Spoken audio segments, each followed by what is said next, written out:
Ok. Dijimos que el evangelismo que se centra en Dios comienza y termina con el reconocimiento de la soberanía, de la soberana mano de Dios.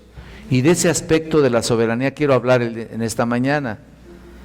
Entonces, vimos también que en esto es donde el evangelismo se centra,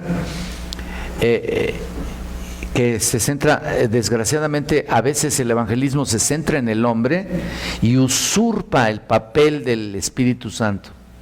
Es algo muy importante porque, desgraciadamente, podemos estar evangelizando, pero si el uno como ser humano, pues quiere uno presionar, ya saben las cosas que luego cuando quiere uno llevar el evangelio, sobre todo a nuestros seres queridos, ¿no? Con la confianza que tenemos y la relación que tenemos con nuestros seres queridos y amigos, estamos insistiendo ahí, machacándole, ¿no? ¿No es cierto? ¿Saben qué? Eso es usurpar el poder del Espíritu. No es necesario tanta cosa. Entiendo que a veces decimos nosotros, bueno, uno siembra, Dios se encarga del crecimiento, correcto. Y ahí está la semilla, pero la semilla la sigues dando y bueno, está bien en parte, pero no. Hay veces que estamos usurpando el papel del Espíritu, porque solamente la palabra de Dios y el poder del Espíritu pueden hacer que esas personas realmente se entreguen al Señor. No es por tu fuerza, ¿no? No es porque estés ahí, insiste. Eso no es realmente lo que Dios quiere. Entonces, a pesar de nuestras mejores intenciones, dijimos la semana pasada, y nuestros deseos, ninguna cantidad de persuasión, no sé si lo recuerden, de persuasión humana puede llevar a alguien a arrepentirse verdaderamente. Nada. La persuasión humana rápidamente puede convertirse en manipulación. ¿Se acuerdan que, no sé si recuerden, ojalá lo hayan apuntado todo, ojalá de verdad hay detalles en el estudio que cuánto me gustaría que todos ya tuvieran prácticamente escrito y que eso sea, y que lo estemos repasando constantemente para entender cómo debemos llevar nosotros el Evangelio. Luego también decimos que a menudo, lleva a los que no son creyentes a poner su confianza en su respuesta, no sé si me entiendan, en la respuesta de ellos. Tú te vas con toda confianza porque estás esperando la respuesta positiva de ellos, y tal vez ellos te digan, sí, de veras que sí. Sí, yo creo en Dios y yo creo en Cristo y yo le pido perdón todos los días. ¿No te has encontrado con esa gente? Todos los días te encuentras con esa gente, ¿no? Pero ¿sabes qué? Eso solamente lo hace otra vez el poder del Espíritu y su soberanía, porque esperas una respuesta. ¿Para qué? ¿Llenar una tarjeta o qué? O sea, si no hay captación de las almas, sinceramente en tu evangelismo se queda en el aire, ¿no? Entonces, cuidado con que el hombre y su bendición se conviertan en el enfoque principal. Debemos ser cautelosos de no contradecir el carácter de Dios en nuestro testimonio, un Dios santo a quien alabamos.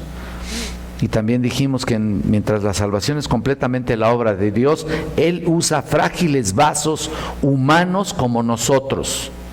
Mira, puede usar frágiles vasos humanos y puede también usar, aun cuando tu vida no está bien delante de Dios. Aun cuando estés en pecado, pues. Dios utiliza su palabra, no al hombre. ¿Me explico? Entonces, tenemos mucho que interesarnos en nosotros mismos, en nuestra propia limpieza, para poder, no es tanto el hecho de que la persona perciba tu limpieza o que la persona perciba tu santidad, no es eso. No es eso, es cómo te use el Espíritu de Dios, cómo te use Dios para llevar ese evangelio. Pero finalmente lo que Dios va a usar es su palabra, no precisamente tu presencia, porque a lo mejor ni te conocen, ¿no es cierto? Por eso dice 2 Timoteo 2:15, procura con diligencia presentarte a Dios aprobado como obrero que no tiene de qué avergonzarse, que usa bien la palabra de verdad. Romanos 10:13 también les dije, porque todo aquel que invocar el nombre del Señor será salvo. ¿Cómo pues invocarán a aquel en el cual no han creído? ¿Y cómo creerán en aquel a quien no han oído? ¿Y cómo oirán sin haber quien les predique? ¿Ves? Otra vez volvemos al punto. Tan solo es la predicación, no es precisamente el hombre quien está haciendo la obra. Digo, haces la obra humana, físicamente hablando, estás ahí, hablando con ellos, predicándoles, etcétera, etcétera, pero la obra la hace Él. ¿Qué verdades debes reconocer mientras estás evangelizando? ¿Sí la estás viendo? Que la salvación es desde la iniciativa, los recursos y los propósitos, totalmente la obra de Dios y su soberanía. Otra vez se los digo, que la salvación es desde la iniciativa, recursos y los propósitos totalmente, o sea, escribe esas tres palabras: iniciativa, recursos y propósitos, totalmente la obra de Dios y su soberanía. ¿No? Y a propósito de eso, miren, antes de seguir adelante y a propósito de lo que estamos estudiando, quiero hacer mención de la soberanía de Dios en la salvación, así que dejen ahí un espacio o lo que vayan a escuchar, apúntenlo aparte, lo que ustedes gusten, pero es muy importante mencionar la soberanía de Dios, y tengo notas aquí de J.I. Packer, muy interesantes, que quiero compartirles. Él tiene un libro que se llama El Evangelio y la soberanía de Dios, y en parte saqué algunas cosas. Él dice aquí: Dios es el único responsable por su salvación, pues usted no se salvó a sí mismo, sino que Él fue quien lo salvó. En agradecimiento usted reconoce que su conversión no fue el resultado de su propio afán, sino fue obra de la mano todopoderosa de Dios. Reconoce que su conversión no fue producto del azar, la probabilidad o las circunstancias ciegas. No fue producto de un accidente que usted asistió a una iglesia cristiana, escucha esto, escuchó el Evangelio y vio que su vida carecía del Señor. Si usted se convirtió por medio de sus propias lecturas de la Biblia, oye esto lo que dice, o por medio de algunos amigos cristianos, o aún por medio de un evangelista, dice, usted sabe que su arrepentimiento y su fe no provienen de su propia sabiduría y prudencia. No proviene nada de lo que uno pueda hacer, ¿eh? Quizá usted buscó y rebuscó a Cristo, dice, continúa.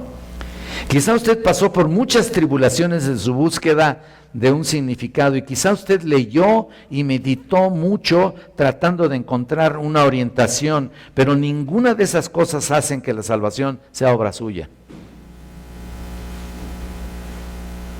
Cuando usted se entregó a Cristo, el acto de fe fue suyo, dice él. Pero esto no quiere decir que usted se salvó a sí mismo. De hecho, ni se le ocurra pensar que la salvación sea obra suya.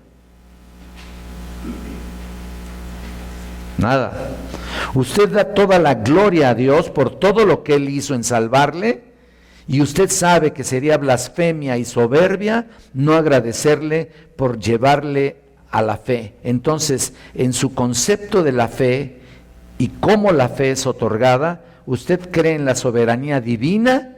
Así también creen todos los cristianos en el mundo. obviamente que se convirtieron, ¿no? Solamente por la soberanía de Dios.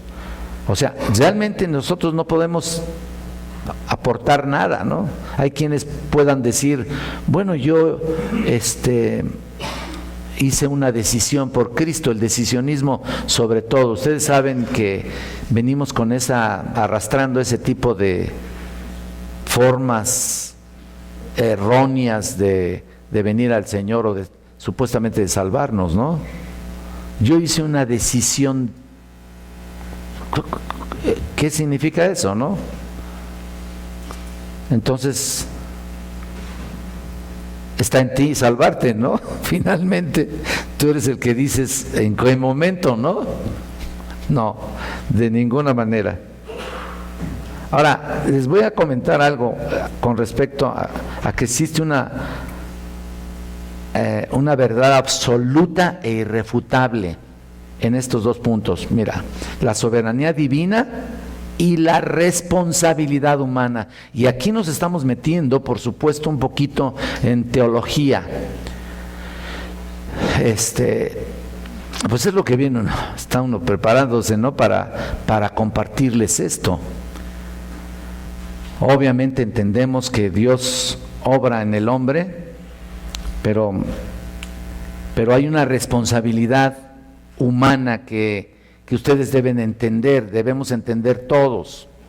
Realizamos este estudio con el propósito de estar conscientes acerca de los límites de la obra evangelística del cristiano, de acuerdo al supuesto de que Dios es soberano en cuanto a la salvación y que el hombre también es responsable. No soberano responsable, o no responsable en el sentido de que en últimas el hombre escoge o no escoge, ¿no? Bueno, ahora bien, es importante que nos demos cuenta que esta tarea no es nada fácil.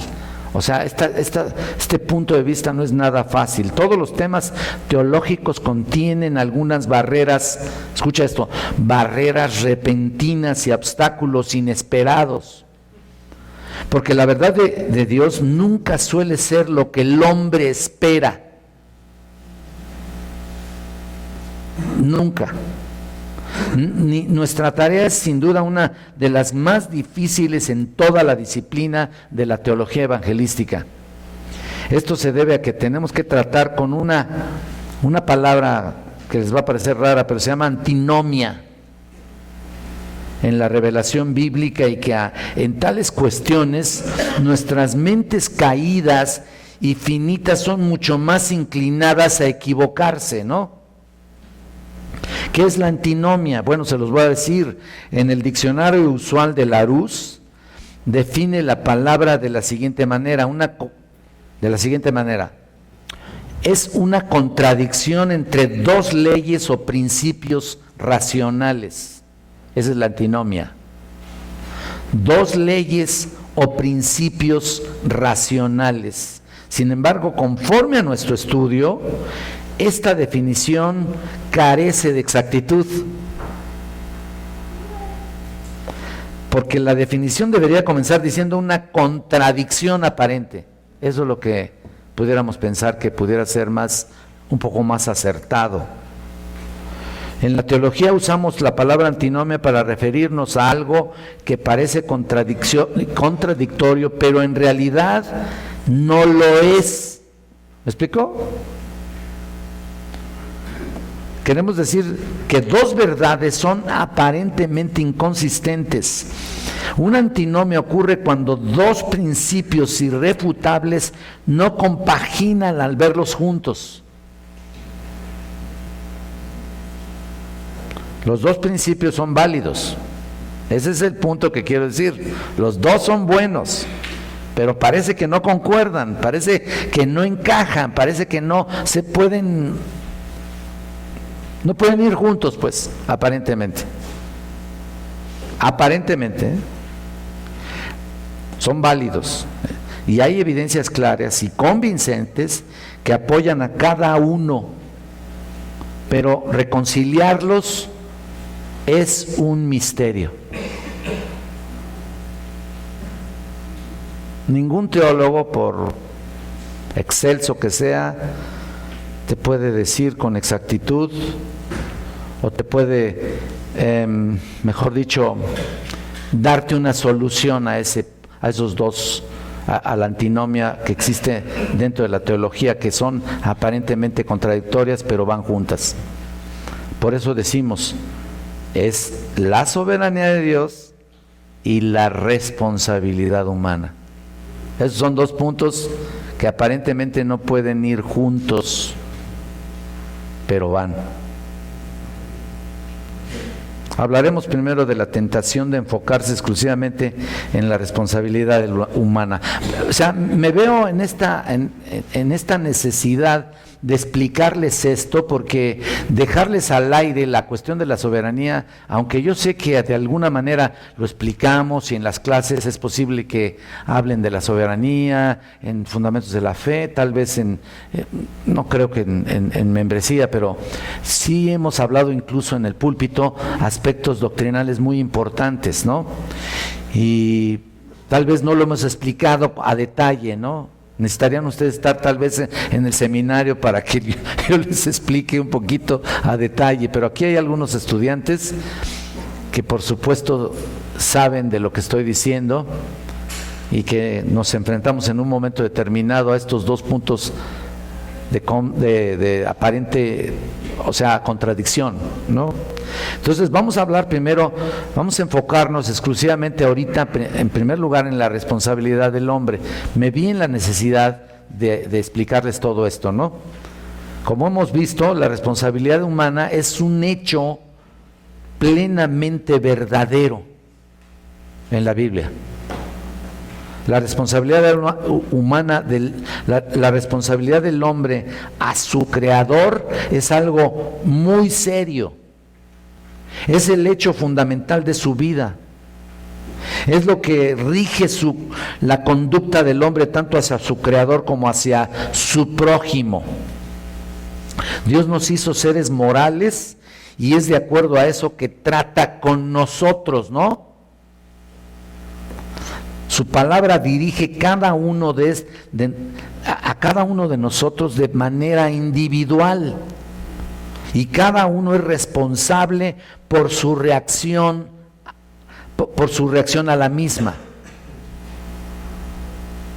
por su atención o inatención, o por su creencia o incredulidad, incluso por su obediencia o su desobediencia, ¿no?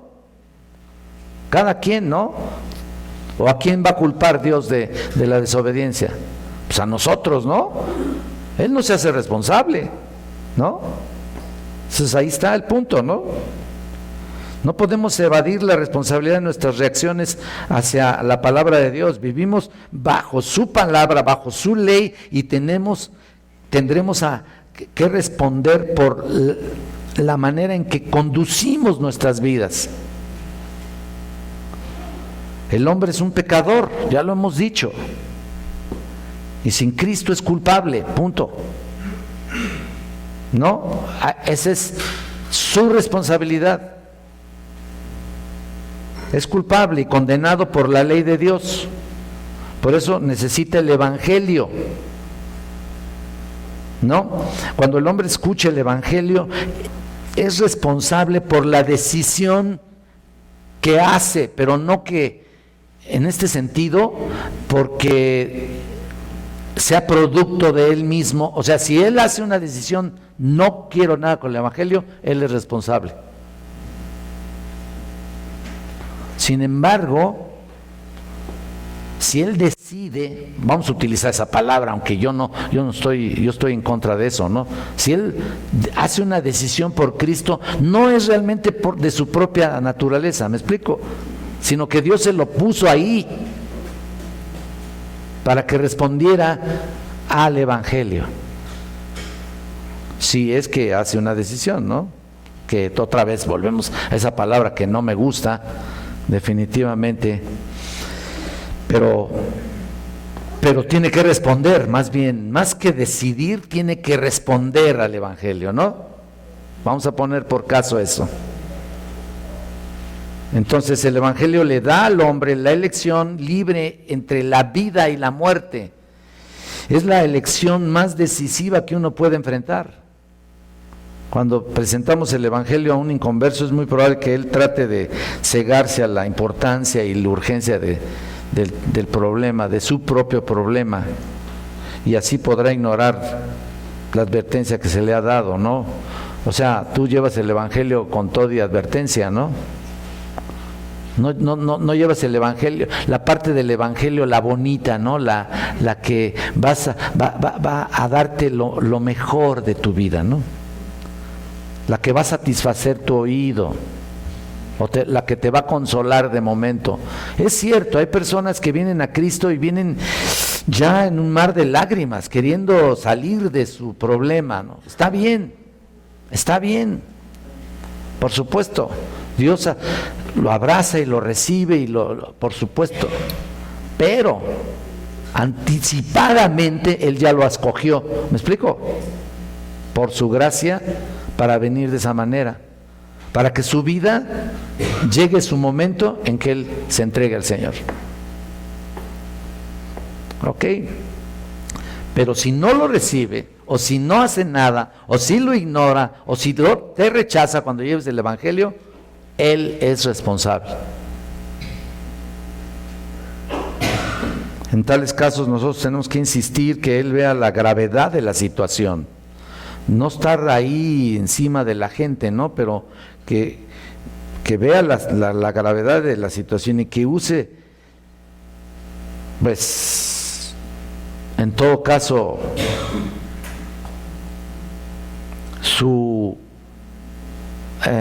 pudiéramos llamar su concepto de Dios con mucha prudencia, ¿no? Cuando predicamos las promesas invitaciones del Evangelio, cuando ofrecemos a los pecadores la sangre redentora de Cristo Jesús, nuestra tarea abarca más que anunciar las buenas nuevas. Tenemos que poner y responder énfasis en la responsabilidad del hombre en cuanto a su reacción al Evangelio de la gracia. Tenemos que poner mucho énfasis en su responsabilidad, hermanos, para que el día de mañana o casi inmediatamente ellos no culpen a Dios de sus problemas y de su situación en la que están, porque hay mucha gente así, ¿no es cierto? Viven una vida desastrosa, fatal, terrible, y están siempre culpando a Dios. Entonces, de la misma manera, entonces, somos responsables por predicar el Evangelio, claro, consistente. El mandato de Cristo a sus discípulos fue, por tanto, ir y hacer discípulos a todas las naciones. Ahorita más adelante vamos a hablar acerca de hacer discípulos también, que es muy importante. No vamos a dejar solamente esta parte ahí volando, ¿no? No vamos a ir a llevar el Evangelio solamente como emisarios del Evangelio, y vas por aquí y por allá y hablas, porque es muy cómodo, ¿no? Yo también me sentía muy mal cuando estaba yo predicando el Evangelio en el Hotel Nico por algunos años. Estábamos haciendo desayunos ahí, como les digo, y predicábamos el Evangelio y todo, y las personas que hacían dizque una profesión de fe, una decisión, después decía: tenemos que hacer discípulos de esta gente, no podemos dejarlo hasta ahí, tenemos que ir al segundo escalón. Es como ser irresponsable, ¿no?, de parte de nosotros, ¿no? Por eso es muy importante todo esto que estamos viendo, porque somos responsables por predicar el Evangelio, pero somos responsables de las personas que son redimidas en el momento en que les llevas tú el Evangelio. Aquellas personas que has ganado para Cristo, ¿cuántas personas has ganado para Cristo? Si tú me dices, no, pues 2, 3, 5, 10, 15, ¿te has hecho cargo de ellos? ¿Verdad? ¿Verdad? Ahí está el punto. Es o sea, es fácil llevar el Evangelio, otra vez decimos, pero hacer los discípulos, ¿qué? Hacer los discípulos es tener una teología correcta. ¿Por qué? Porque les vas a dar realmente una edificación correcta. La teología hace discípulos reales. ¿No? No estás para resolverles sus problemas, sino que primeramente ellos tienen que resolver su problema interno. ¿Ya lo salvó el Señor? Bueno, pues ahora vamos al siguiente paso, ¿no? Entonces este mandato se dirigió a los discípulos, este versículo que les di, pero se extiende a toda la iglesia. El evangelismo es la responsabilidad no enajenable de todo creyente y toda comunidad de creyentes. Todos estamos comisionados para predicar el evangelio y para hacer que se escuche por toda la tierra. A ti te dejó esa labor como creyente. Por lo tanto, el cristiano debe autoevaluar su conciencia, escucha esto, autoevaluar su conciencia preguntándose si ha hecho todo a su alcance para predicar la palabra. Se ha hecho todo para predicar la palabra a su alcance, mejor dicho. Lo invertí las palabras, pero en tu entorno, pues, ¿no? La gente que tienes más a la mano, por decir así. Obviamente me vas a decir que son tu familia, ¿no? Es probable que tu familia ya ni te quiera oír. Es probable que incluso ya no les hables. Yo mejor ni les hables ya, ¿eh? No, en serio. ¿Ya les hablaste de Cristo? Pues que sí. Bueno, quién sabe qué evangelio les diste, ¿eh? Número 1. Número 2, ¿cómo fue tu testimonio? ¿Cómo ha sido tu vida? Ahí está otra cosa, ¿no? Entonces, también somos responsables nosotros. Porque hay varios factores ahí que tenemos que arreglarlo para que verdaderamente Dios nos use, ¿no? Eso también es responsabilidad y tendrá que responder, tenemos que responder a Dios por ello. Entonces la responsabilidad humana en cuanto al evangelismo se extiende solo al oyente, no solo se extiende al oyente, sino también al que predica.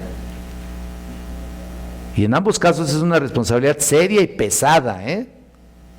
No es cualquier cosa, ese es el punto. A pesar de lo que dijimos, no nos podemos olvidar de la soberanía divina, correcto.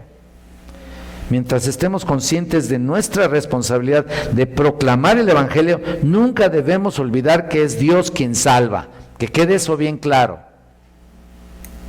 Es Dios quien trae a los hombres a escuchar el evangelio, es Él quien los lleva a la fe en Cristo. Nuestra obra evangelística es solamente el instrumento de la obra salvadora de Dios. El poder de salvar no se encuentra en el instrumento, sino en la mano que utiliza el instrumento. ¿Me explico? Nunca debemos olvidar eso. Porque si olvidamos que es Dios quien da resultados cuando se proclama el evangelio, intentaremos dar resultados por nuestro propio esfuerzo, ¿no? Los resultados que yo les decía que tenía esta gente. Y si olvidamos que es solo Dios quien puede dar fe, comenzaremos a pensar que la cantidad de conversiones efectuadas depende de nosotros y nuestros medios y nuestro método. Eso es lo que siempre la gente utiliza. Yo utilicé ese método. Es decir, mejor dicho, yo pensé que el método era el efectivo, ¿no? Siempre piensa uno eso, ¿no? No, es que no se convirtió porque yo pensando yo, no le cantaste la canción, el canto aquel que habla bien clarito del evangelio. Pues yo así lo pensaba también. Y créanme que en los cantos que yo entonaba con mi esposa, bueno, todavía los canto, ¿no? Pero los cantos que yo tenía, que grabamos incluso, casi todos tenían una línea evangelística, ¿no es cierto? desde la Vía Dolorosa, desde varios cantos, tenían todos línea evangelística. Y había gente, sin duda, había gente que era removida por esos cantos, y obvio que Dios los salvaba, ¿no? ¿Cuántos? No sé. Dios sabe cuántos. Porque si yo me pongo a contar, voy a adjudicarme ese mérito para mí, ¿me entienden? Solamente en la soberanía divina. En otras palabras, pues algunos cristianos piensan constantemente en la soberanía de Dios, y esta es una verdad y se les hace muy importante, y es muy importante, por supuesto, y tiene una fuerza tremenda en sus vidas, y eso causó una auténtica revolución en sus vidas también, porque les ha dado, o sea, eso sirve como el centro del universo, es la parte más importante. Anteriormente habían creído que el hombre era el centro del universo y que Dios estaba solo en la circunferencia, ¿no? Habían pensado que en Dios como el espectador y no como el autor de los sucesos que acontecen en el mundo. Habían postulado que el factor decisivo en cada situación terrenal era el afán del hombre y no el plan de Dios. Y habían supuesto que la felicidad del hombre era lo más interesante e importante en el universo, tanto para el hombre mismo como para Dios. Pero ahora ven que este concepto es antibíblico, ¿no? Ahora ven que el propósito de la Biblia es aniquilar este concepto a tales consecuencias que dejan totalmente en las manos en la soberanía de Dios, y por supuesto ya no es necesario llevar el evangelio a esos niveles. Qué terrible, ¿no? Entonces, ahora sienten de golpe la primera pregunta del Catecismo Menor de Westminster. ¿Cuál es el fin principal del hombre? El fin principal del hombre es ¿qué? Glorificar a Dios. Lo que estábamos hablando, ¿no? Anteriormente en las clases pasadas.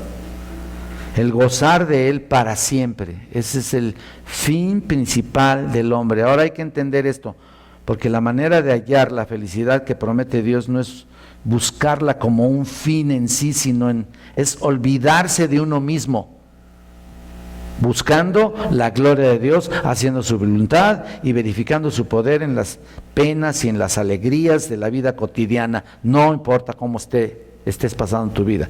Ellos saben que la gloria y la alabanza de Dios es la que los absorberá desde ahora hasta la eternidad.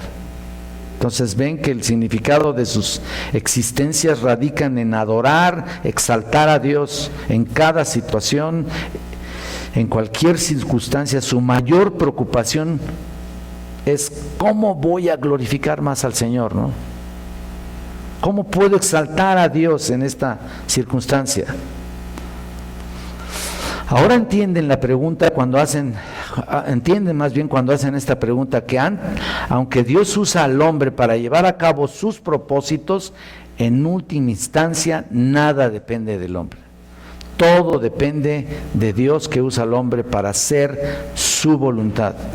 También reconocen que Dios ha resuelto cada acontecimiento de antemano, aún antes de que el hombre existiera, ¿no? Y cuando el hombre se encuentra en una situación, su mano todavía permanece ahí, ordenando todo de acuerdo a su voluntad. Ven cómo Dios es autor de todo lo que hacen, ya sean fracasos y errores o éxitos, ¿no? Pero ahí sí me detengo un poquito, ¿no? Porque sus fracasos no se deben, por supuesto, al hecho de que Dios sea autor o sea la voluntad de Dios en tus propios fracasos, ¿no? ¿Se acuerdan con lo que dice la Biblia, no? Dios es soberano, por supuesto, pero Dios no tienta a nadie, ¿no? ¿Te acuerdas? ni te conduce al pecado. Tú eres responsable de tu pecado, definitivamente. Entonces esta parte es muy importante entenderla, porque Dios no depende de nosotros ni de nadie, por supuesto. Pero aquellos que han alcanzado a entender la soberanía de Dios pueden ver todo esto y de repente intentan realizar la obra de Dios humildemente y a veces anónimamente. Por lo tanto, atestiguan, son testigos del Señor, y es maravilloso llevar el Evangelio a toda criatura, ¿no? Entonces, pero definitivamente hay que llevar el Evangelio, porque ese es el punto. Había un grupo, incluso hace algunos años, que yo se los platiqué aquí, creo que en la introducción, que ya no llevaban el Evangelio a nadie, ¿no? Eran hiperreformados, ¿no? O sea, esta es la parte de dejarle totalmente la soberanía a Dios, ¿no? Y ellos ya no predicaban. ¿Sí se los conté o no? Sí. Entonces, si no le llevas el Evangelio a nadie, bueno, si esa persona es elegida, viene un ángel, le predica a Cristo y se lo lleva al cielo, ¿no? Cuando está en el momento en el momento de su muerte. Entonces ya no hay que ir a predicar el Evangelio, porque él ya sabe quiénes son los elegidos, y por tanto entonces pues ¿cómo se llama? Pues entonces ya no hay que hacer nada, ¿no? ¿Eso es así? De ninguna manera, ¿verdad? Entonces reconocemos que el mundo tiene la gran necesidad del Evangelio. Reconocemos que el mundo tiene la gran necesidad del Evangelio, pero la gente no lo reconoce así. De hecho, piensan que sus religiones o sus propias religiones o sus religiones tradicionales son las que finalmente los van a llevar al cielo, ¿no? Finalmente la tradición es la más la que más se respeta y la que más se debe de llevar a cabo. ¿Para qué? Para llegar al cielo, ¿no? A través de lo que la Iglesia Católica Romana dictamina, no lo que la Biblia dice. Y bueno, ya saben ustedes, qué terrible, ¿no? Entonces, volviendo al punto, cuando piensa la gente que solamente es la soberanía de Dios, están tentados a suponer que cualquier empeño evangelístico va a exaltar al hombre. Yo recuerdo que en algún momento, cuando estaba yo estudiando en el seminario de Puebla, yo escuché decir a un maestro eso. Escuché a un maestro decir eso, y de repente me saltó, ¿no? A pesar de que yo no conocía mucho, que tan solo el hecho de el empeño evangelístico exalta al hombre, decían ellos. Y luego también, por otro lado, cuando él profesaba a Cristo, estaba haciendo una obra, o sea, es decir, estaba haciéndolo por él mismo. Entonces iban a los extremos estas doctrinas. Para nada, ¿no? A estas personas les asusta la idea de rebasar a Dios en su plan evangelístico, y por lo tanto adoptan una posición militante en contra del evangelismo en sí. Los que creen que solamente creen en la soberanía de Dios nada más. Pero en la parábola de nuestro Señor acerca de los talentos, ¿te acuerdas tú? Los siervos justos y fieles había ahí. Son aquellos que avanzan en el plan de su amo, haciendo uso fructífero de sus talentos. ¿Te acuerdas de la parábola, no? ¿Sí o no? Y aunque el siervo que escondió sus talentos y no hizo nada para refinarlos, se creyó justo y fiel, su amo pensó que era malvado, perezoso e inútil. Él se creyó justo y fiel. ¿Te acuerdas? Porque los dones que Cristo nos ha dado son para usarlos, no para para esconderlos, ¿no? Voy a hablar un poco hoy en la predicación acerca de esto.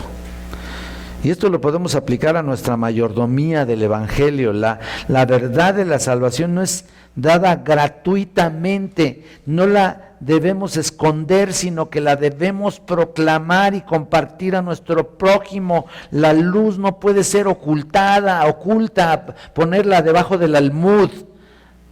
Dice ahí en esa parábola, la luz no puede ser puesta abajo del almud. El almud era como la cama, oculta, como cuando echas algo abajo de la cama que no quieres que se dé cuenta nadie. Tiene que brillar, tienes que sacar esa luz. Es nuestro deber asegurarnos de que se lleve a cabo esa obra. Ya depende del Señor si a quién salva y a quién no. Bueno, perdón que diga a quién no, pero es verdad también, ¿no? El Señor ha dicho, vosotros sois la luz del mundo, hermanos.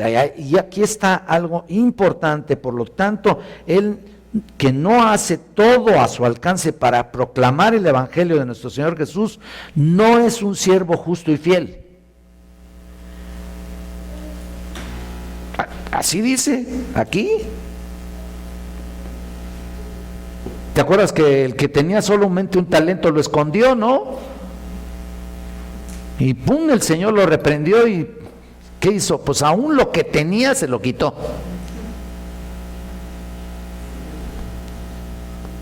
Ya no hablando de los talentos, lo que él tenía en particular, ¿no? Bueno, todo esto era por hablar un poquito acerca de la soberanía de Dios y por supuesto también de la responsabilidad humana.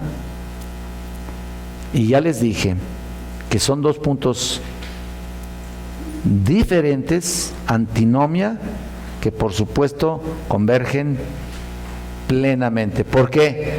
Porque Dios así lo ha elaborado y así lo ha dictaminado. Son dos aspectos que aparentemente son tan diferentes y sin embargo para Dios ahí van juntos, Son cosas que no entendemos. Nuestra mente finita no alcanza a entender esa parte. Yo incluso lo he dicho en mis clases de teología, que finalmente, ¿por qué hace Dios eso? No sé. No lo sé. Ni nadie lo sabe. Y si alguien quiere decir algo, lo va a inventar. ¿Por qué creen que hay quienes creen totalmente en la soberanía de Dios para no meterse en las broncas de la responsabilidad humana? Y hay quien cree totalmente en la responsabilidad humana para no meterse en problemas con la soberanía de Dios. ¿Ves?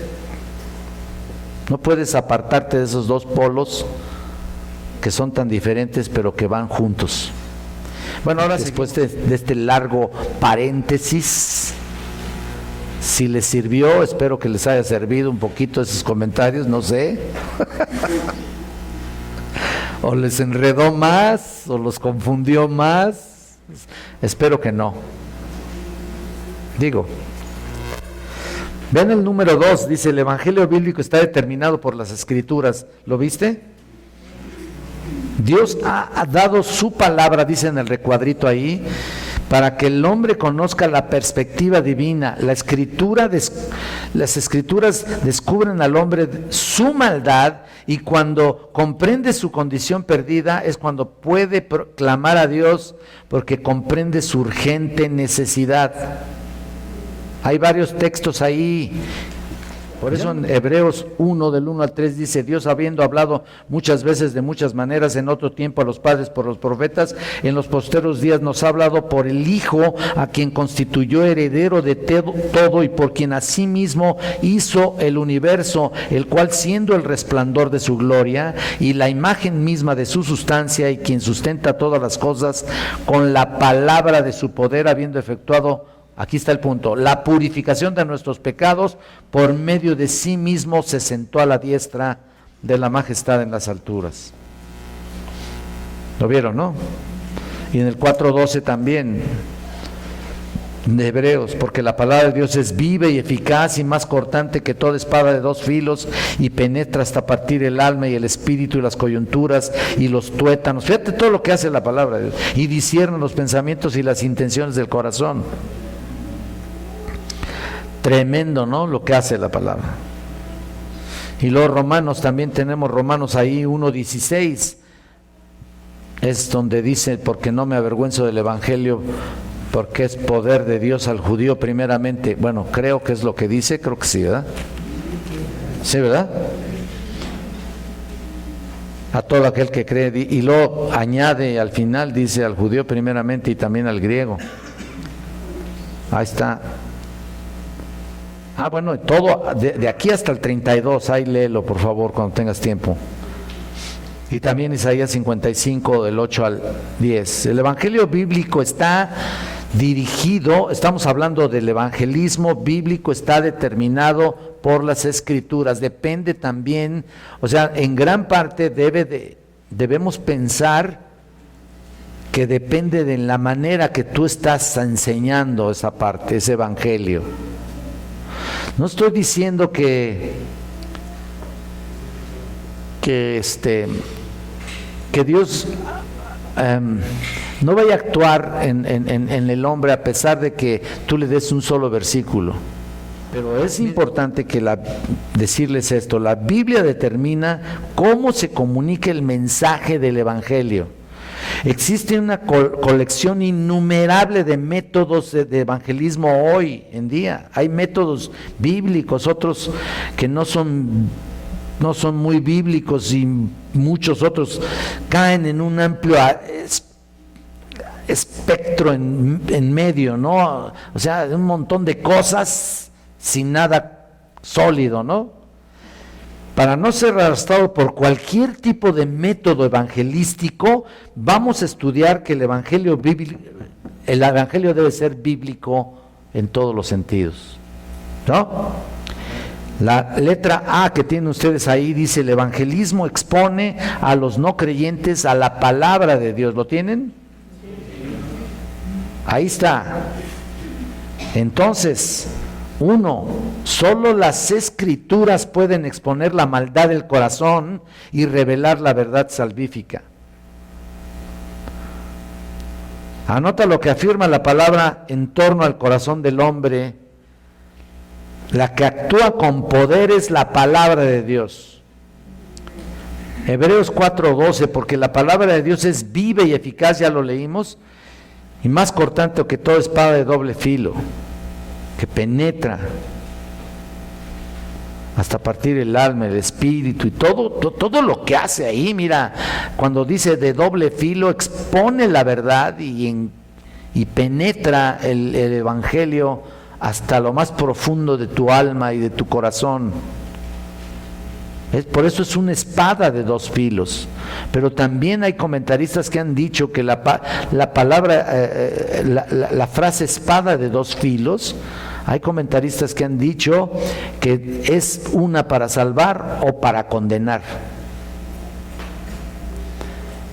Lo que quiero decir es de que hay ocasiones, si tú ves en varios personajes en la Biblia, que ellos llevaban el mensaje, pero ¿sabes qué? Finalmente era para condenar al pueblo mismo, al pueblo de Israel, en particular el pueblo de Israel, ¿no? Actualmente yo he visto que yo he llevado el evangelio para salvación, pero solamente lo utiliza el Señor para condenarlos. En otras palabras, ya supiste, ya supieron del evangelio, ya se dieron cuenta del evangelio. Entonces ahora, como no lo van a recibir o no lo recibas, te condeno. ¿Me explico? Ya no hay más excusa. Cuando llevas el evangelio, ya es para condenación en algunos casos. En 1 Tesalonicenses 2:13 dice: por lo cual también nosotros sin cesar damos gracias a Dios de que cuando recibisteis la palabra de Dios, que oísteis de nosotros, lo recibisteis no como palabra de hombre, sino según es en verdad la palabra de Dios, la cual actúa en vosotros los creyentes. Actúa. Ese es el punto principal del evangelismo, actúa. El número 2, solo en las Escrituras encontramos las definiciones, escucha esto, apropiadas que Dios utilizó, que Dios utiliza para llevarlas al hombre, solamente aquí. Entonces no tiene por qué haber un montón de conceptos humanos ahí. Ahora, ¿cómo es Dios en términos del hombre? Dice ahí una pregunta. ¿Cómo es Dios en términos del hombre? Es un viejito ahí, pusilánime, tolera todo, se hace de la vista gorda, ¿no? Estira sus normas para que todo quepa. Para que todo quepa. O sea, todos tus pecadotes, todas tus intransigencias, todas tus maldades que ofenden a Dios, finalmente pues, Él va a ver la manera de que todo entre, ¿no? Al cabo, es tolerante, pusilánime, flexible. Esto obviamente es falso, ¿no? 2. ¿Cómo es el hombre en términos de Dios? Bueno, en términos de Dios, bueno, el hombre es soberano, que ama. ¿Cómo es visto el hombre por Dios según esta definición equivocada? Bueno, pues que es el rey de la creación, autónomo, puede hacer lo que le plazca sin consecuencias eternas, porque Dios le ama a costa de todo. Dios no tiene poder sobre él y tiene que pedirle permiso para influir en sus decisiones. Y otra vez es el viejito desamparado que que toca la puerta para que pues te pida permiso de que entres, ¿no? Te pide permiso para que le abra el arrogante y despreciativo hombre. Pues esto es falso también. Entonces, número 3, el evangelio que está determinado por las Escrituras fuerza al no creyente a verse a sí mismo como Dios le ve, solamente merecedor de la muerte. Además, el no creyente se enfrenta a un entendimiento de Dios que está por encima de su habilidad para controlarlo. Sin excusa, solamente merecedor de la muerte. Ahí está. Eso es todo. Y es lo que decíamos anteriormente, nada más que el hombre tiene una idea completamente equivocada. Ahora, letra B, ya dijimos la letra A, por acá el evangelismo expone a los no creyentes a la palabra de Dios. Letra B, por otro lado, el evangelismo es bíblico, no se lleva a cabo por, ¿qué dice 1 Corintios 1:17? Se los voy a leer. Pues no me envió Cristo a bautizar, sino a predicar el evangelio, no con sabiduría de palabras, para que no se haga vana la cruz de Cristo. Entonces, ¿cómo no se lleva a cabo? ¿Por qué? Sabiduría o razonamientos o esfuerzos o inteligencia personal, ¿no es cierto? Por mucha palabrería que des ahí, ¿puedes poner todo eso? O por experiencia, lo que tú quieras, ¿no? Pues es lo que dice aquí en 1 Corintios 1:17, no con sabiduría de palabras, y ese es el punto. ¿Para qué? Para que no se haga vana la cruz de Cristo, dice. Y en el 2:4, que está allá abajo, también incluso dice que ni mi palabra ni mi predicación fue con sabiduría de palabras persuasivas de humana sabiduría, esto lo vimos ya en la predicación, sino con la demostración del Espíritu y de poder, para que vuestra fe no esté fundada en la sabiduría de los hombres, sino en el poder de Dios. En la sabiduría de los hombres, sino en el poder de Dios. Y aquí volvemos al punto. Los hombres luego se quieren hacer muy inteligentes, muy elocuentes en su forma de hablar, para tratar de rescatar a alguien, y resulta que ni lo rescatan, y todo lo que sucede es todavía argumentar más, o mejor dicho, elevarles más su ego, ¿no? Entonces, la sabiduría de los hombres es insensatez delante de Dios, lo hemos visto. Los evangelistas actuales están cometiendo el alarmante así error de pensar que los pecadores saben quién es Dios. De veras, nadie sabe quién, o sea, tienen una idea porque su religión tradicional más o menos les dio una idea vaga ahí. Es cierto que la Iglesia Católica te cree también en la Trinidad, Padre, Hijo y Espíritu Santo, ¿no? Tienen una idea, pero no es, o sea, no queda hasta ahí, ¿no? Obviamente no lo conocen. Ignoran totalmente quién es Dios. Entonces, por lo tanto, nunca se dan cuenta de la gravedad de los problemas y de su pecado. No saben a quién han ofendido. Esto es trágico, de verdad. La meta del Evangelio no es el reducir el Evangelio a la mínima cantidad, sino explicar a la persona de Dios en detalle y con claridad. Por eso es que, ¿te acuerdas de las 3 leyes o 5 leyes espirituales? ¿Te acuerdas? ¿Has visto ese folletito, no? Así con 4 versiculitos ahí ya. Entiendo que cuando Dios llama con un versículo como este hombre, pudiera hacer que sea quebrantado y le entregue su vida al Señor Jesucristo. Pero nuestro deber en este sentido, nuestro deber es explicar en detalle el Evangelio.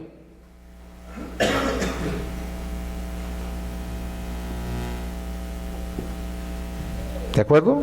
Entonces el evangelismo debe tener la máxima, no la mínima comprensión, la máxima comprensión, porque es rico en contenido. El evangelio no es el mensaje que se puede encapsular y resumir, creo que están en sus notas, y reducir para después ofrecerlo como un remedio genérico ahí para toda clase de pecador.